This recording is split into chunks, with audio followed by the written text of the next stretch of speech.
Hello and welcome to the latest episode of the Dram Show with me, Chris Goodrum. Right, okay, it's afternoon. I think it's about time we moved on from whiskey and Glenfiddich to a certain extent. This week we're going to be looking at rum. I haven't done an episode of the show on rum for quite some time, so I thought, yeah, why not? And I've got some rather nice rums to share with you. So this week we'll be looking at the Nicaraguan rum called Flor de Cana, which in Spanish apparently means sugarcane flower. The brand is owned by, now hopefully I get the pronunciation right, Compañía Licorera de Nicaragua, which was founded in 1890 when it built its first distillery in Chichigualpa. Hopefully I've pronounced that one that correctly. The distillery was modernised in 1963 to 1965 and again in 1996. The company then built a second distillery in Honduras, which I believe, I'm not sure if this is entirely correct, but I believe that the rum is produced at their original distillery, and the other alcohols, the aguardientes and what have you, are produced in their other distillery. The brand Flor de Cana didn't emerge until 1937. It is traditional molasses-based rum. The distillery in Chichigualpa boasts two continuous stills, each of which have 6 columns. And the idea is obviously with the continuous still you get a lighter, more refined spirit at the end of it, so you won't get such a sort of heavy rum like you do with, say, a pot still distilled rum. It is apparently distilled 5 times, which again will give you a cleaner, less impure spirit, and it's aged in 185 litre American white oak casks, so hopefully it should be quite interesting. The range that they produce is quite large. I think they do a white, I think they do a 4-year-old, a 5-year-old, a 7-year-old, 12, 18, and I think a 21. Obviously I haven't got all of those for this afternoon's tasting. I've just got 3, so that's pretty much about it for a little bit of a potted history of the distillery. I mean, if you want to find out more, there's obviously their website and what have you. So I'll introduce this afternoon's little lineup.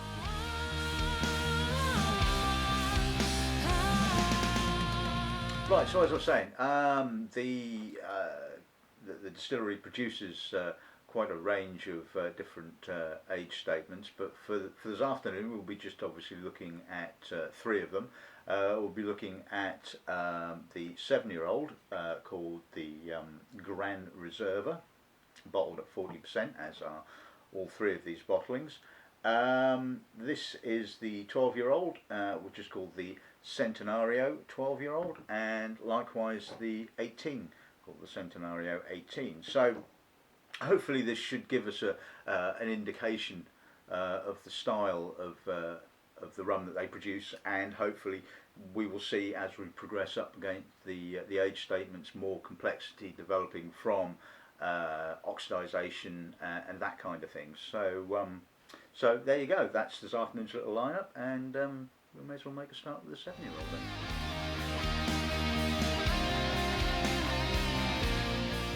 Right, I mean, here we are with the 7-year-old. I didn't really think there was worth, to be honest with him, a lot of point in showing sort of the younger aged rums they do, the 4 and 5-year-old, because essentially they're going to be pretty simplistic. They're really kind of there to be sort of used as with a mixer of some form or description. So hopefully the 7-year-old is where we should start to see some interesting characteristics. So let's see what the nose gives us. Well, first off, you definitely get that column still character, sort of slight botanical, um, bit neutral, fresh, crisp spirit, a little bit vodka-like, I guess you could say, um, but it's got a nice depth. It's a bit straightforward. There's some dried fruits, some lightly oiled raisin, sultana, that kind of thing.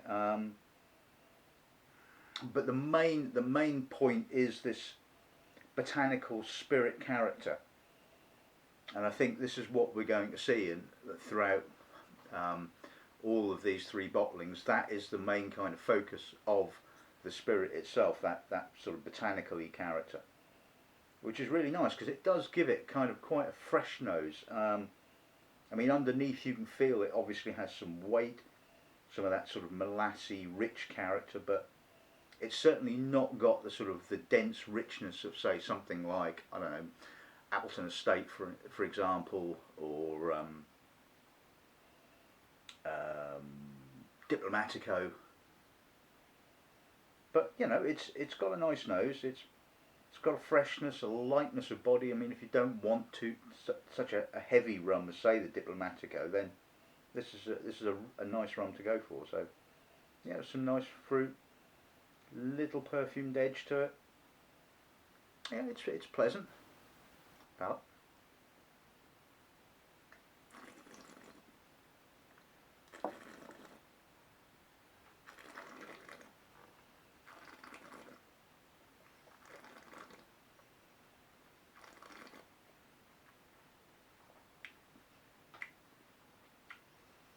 It's a little bit short.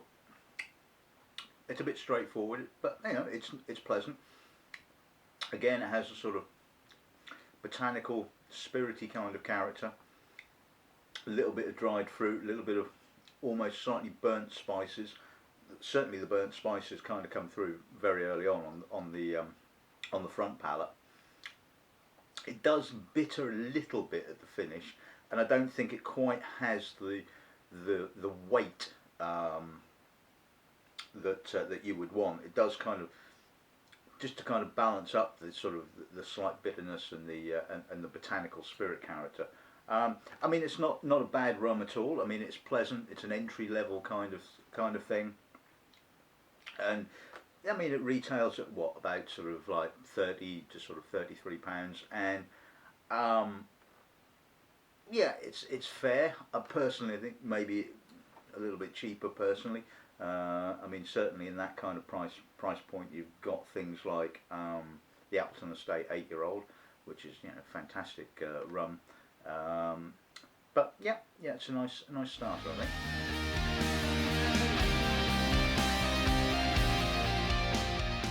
Right, on to the 12-year-old. Let's see what the nose gives us on this then, shall we? Again, it's got the botanical spirit character which we found in the 7-year-old, but a lot deeper, a lot more of that molassy kind of depth, dried fruits, a little bit of orange rind. Again, lightly oiled. But I like what I like about this is the fact that it's got a nice balance between the sort of the rich molasse sweetness and the botanical character, that sort of fresh herbal note. A little bit of nuts, grilled nuts, but still it's that lovely freshness to it, which is really appealing. Palate.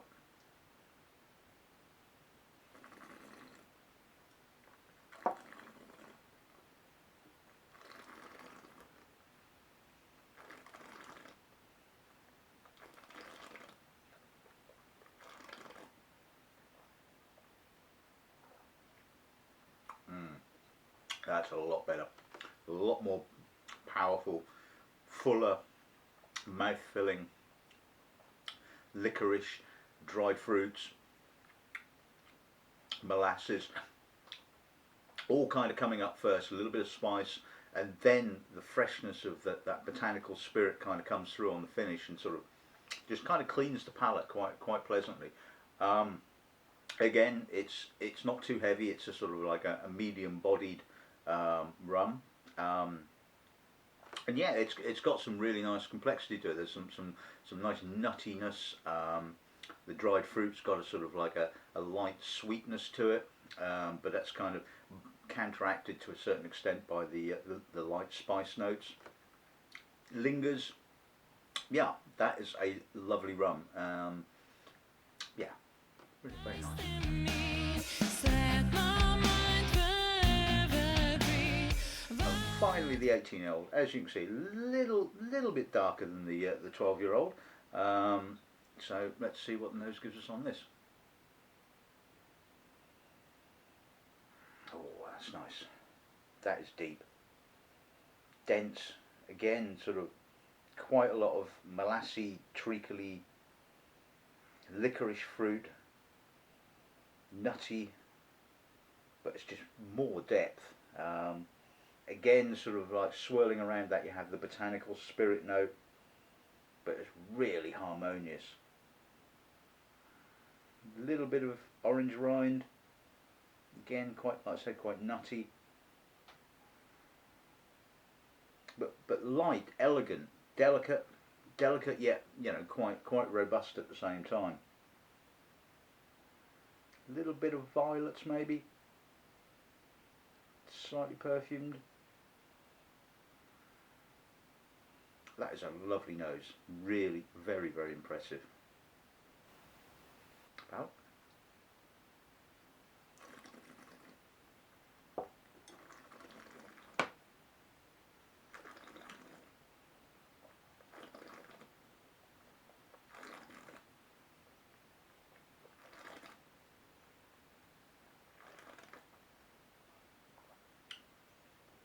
Whoa. A little bit of agricole like herbalness on the finish.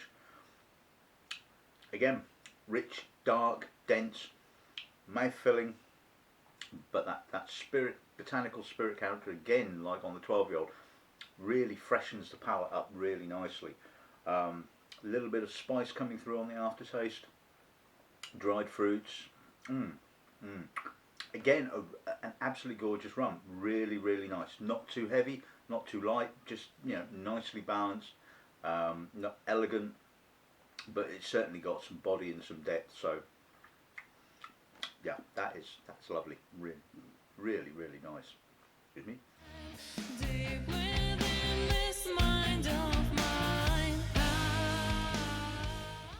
Right. Okay. So let's sum this little tasting up then. Right. So Flor de Cana. Yeah, very nice rum. Like I'm saying, it's a nice, relatively light-bodied, light to medium-bodied style of rum. I think it kind of fits in nicely, certainly with the range that we do. It's like I was saying, it's not quite as heavy as things like sort of Diplomatico and Appleton Estate. It's nice. I think if we look at the 7-year-old, it has more. It's more about the spirit character, that sort of botanical, slightly neutral spirit. A little bit of the dried fruits, a little bit of the molasses, the sort of what you would expect. And as we move on through the 12 to the 18, that sort of oxidized dried fruit kind of character starts to become more denser, more deeper, and more rounder. And when you get to the 18, it is absolutely fantastic. Lovely balance to it.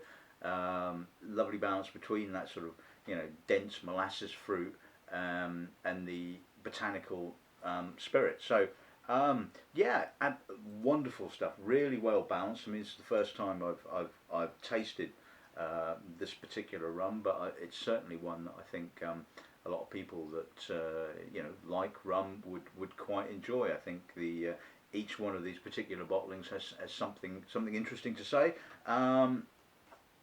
Personally, I think the 18-year-old is obviously the standout bottling, but I mean that's about what, about 60 odd quid. So you would you would hope for that sort of money that you're getting a really good product. But I think sort of right across the range, I think really enjoyable.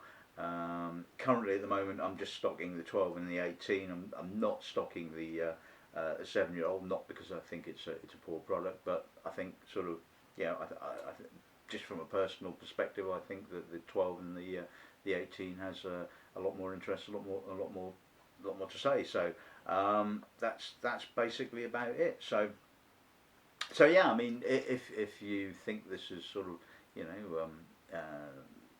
interested you, then I would certainly say find yourself a bottle of Flor de Cana, preferably buy it from us, which I would say. But I think a really interesting rum, really enjoyable. Not too heavy, not too light, just just pretty much spot on, as they say. So there you have it. That's this episode of the show, and I hope you enjoyed it. So all that's left to say is good drumming and good afternoon.